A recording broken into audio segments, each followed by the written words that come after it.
برطانیہ میں باحجاب لڑکی کا خوبصورت مجسمہ تیار، اپنی نوعیت کا پہلا مجسمہ بنانے کا مقصد کیا؟ تفصیلات جانتے ہیں اس ویڈیو میں۔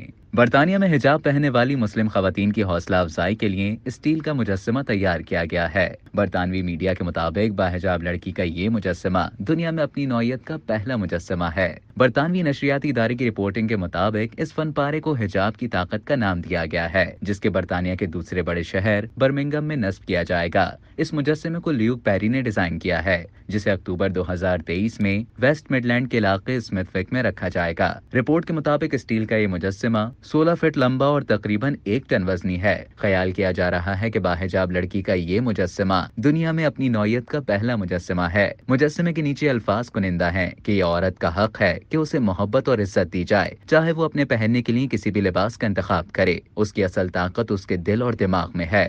مجسمہ تیار کرنے والے ڈیزائنر لیوک پیری کا کہنا ہے کہ حجاب کی طاقت ایسا فن پارہ ہے جو اسلامی عقیدے سے تعلق رکھنے والی ان خواتین کی نشاندہی کرتا ہے جو حجاب پہنتی ہیں۔ یہ ہمارے معاشرے کا وہ طبقہ ہے جس کی نمائندگی بہت کم ہے لیکن بہت اہمیت کا حامل ہے۔ لیوک پیری نے تسلیم کیا کہ اس بات کا امکان ہے کہ یہ مجسمہ بہت سی مختلف وجوہات کی بنا پر کچھ لوگوں کے لیے متنازع ہو سکتا ہے، لیکن برطانیہ میں رہنے والے ہر فرد کی نمائندگی کرنا ضروری ہے۔ اب تک کے لیے اتنا ہی۔ مزید خبروں اور نیوز اپڈیٹس کے لیے ڈیلی جنگ کے یوٹیوب چینل کو سبسکرائب کریں اور فیس بک کے پیج کو لائک کرنا نہ بھولیں۔